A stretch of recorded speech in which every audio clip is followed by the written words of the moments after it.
5v5 in Brawl Stars.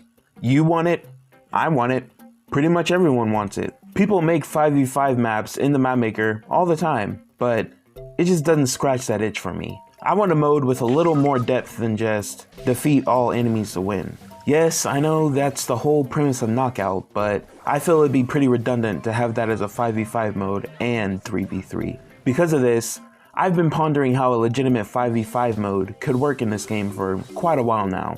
But I think I've finally figured it out. Here's what I think a 5v5 mode could look like in Brawl Stars. When it comes to the rules of the game mode, they will be rather simple. Brawl Stars is supposed to be a fast-paced game, so the matches will only last about 6 to 8 minutes. That's pretty long for Brawl, but matches in other MOBAs can last up to 30 minutes or more, so this should be fine. Other than that, it'll take quite a bit of inspiration from traditional MOBAs. Just hold your lane and wait for bots to help take down the enemy's tower. It's as simple as that. I'm not sure if the mode will have a draft phase like Power League, but with or without it, the mode should still work pretty fine. Whether the mode would be for trophies, for a weekend event, or whatnot, I don't know. But regardless, I think it'd be cool to have it as another way to gain club trophies in Club League. To be honest, I thought that's what Club League was going to be anyway, at least before it released. During the collection phase, your team will have many things to accomplish around the map. The first collection phase will last about a minute and a half, but the other two will depend on how long each siege phase lasts. I'll talk more about the siege phase later, but for now, just know your team's performance during the collection phase will dictate how well the siege phase goes. Just like in the old version of Siege, your team needs to collect bolts to strengthen your siege bot. This time though, teams can only collect a maximum of 8 bolts. That way, the other team shouldn't get too overwhelmed if they fall behind. A total of 12 bolts can spawn during each collection phase, so if one team does get 8, the siege phase begins automatically. Instead of bolts having their own individual spawn locations, they now all spawn from some kind of bolt dispenser on the ground. These will be similar to the gem mine and gem grab, but each map can have up to 3 instead of just 1. This way, teams are forced to spread out around the map to take control of these areas if they want to improve their team's siege bot. If there are more than one dispenser on the map, they will alternate which one releases a bolt. Another important aspect of the collection phase is the jungle. The jungle will refer to any area on the map occupied by bots. Their stats will be similar to what they are in bot drop, so they'll be a pretty decent threat for someone who's in these jungles by themselves. Unless you attack them, they'll always ignore you. But trust me, attacking them would be wise. Defeating one will net you a power cube. These cubes won't get shared with your team when collected, but they'll still buff your stats. What's even better is that even if you're defeated, you won't lose the cubes you collected, which makes them a permanent buff. Of course, this will make you a serious threat for the other team, so the max amount of cubes each player can collect is also 8. After being defeated, the robots will respawn 10 seconds later from an airdrop, just like in bot drop.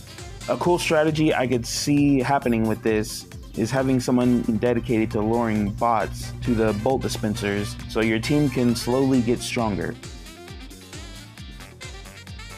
After the collection phase, the siege phase begins. You can no longer collect bolts or power cubes during this phase, so you should focus on attacking the enemy Ike turret instead. Just like in the original version of Siege, the bolts you collect get turned into a siege bot. Don't worry though, even if your team didn't collect any bolts, you still get one too. Okay, then why collect bolts? Good question.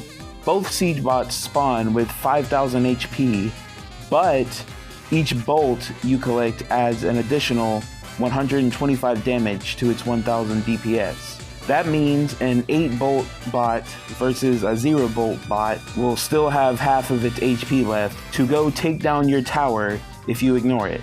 To add on to this, if you collect 4 bolts, the bot gets a speed increase, and if you collect 8, it'll shoot missiles that deal 900 damage each and also destroy cover. So yeah, you definitely want to collect the bolts. If you think fighting the siege bot will be a losing battle though, don't worry. The side lanes are still important too. At the beginning of the siege phase, a squad of robots will spawn in both side lanes. These bots will have the same stats as the jungle bots and will consist of 2 boxer bots, 3 snipers, and a mini bot. These squads will fight each other and most likely cancel each other out, but if you back them up, you can use them as a meat shield to tank for you while you and them deal damage to the enemy's turret.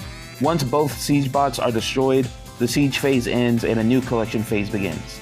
And the cycle will continue until one of the Ikes is destroyed or time runs out. So what exactly do I want out of a Brawl Stars 5v5 mode? Well, to put it simply, I want something that's simple to pick up but challenging to play effectively. Now, a 5v5 mode where the objective is to just get kills would still be nice, but I feel like Brawl Stars is at its best when it comes to objective-based game modes rather than kill or survival-based ones. That's why I decided to base this concept off of Siege instead of something like Knockout or Wipeout. Could we really see an official 5v5 mode added to the game sometime though? Well, I think we could. Recently, on the Brawl Stars YouTube channel, they made a community post asking for game mode ideas. They did the same thing on Twitter, and many people suggested a 5v5 mode similar to League of Legends. The fact that so many people want a 5v5 mode is honestly really cool to see. I'm sure the devs might at least start considering it if they haven't already. With that said, let me know down in the comments what you would want out of a 5v5 mode and what you thought of my concept.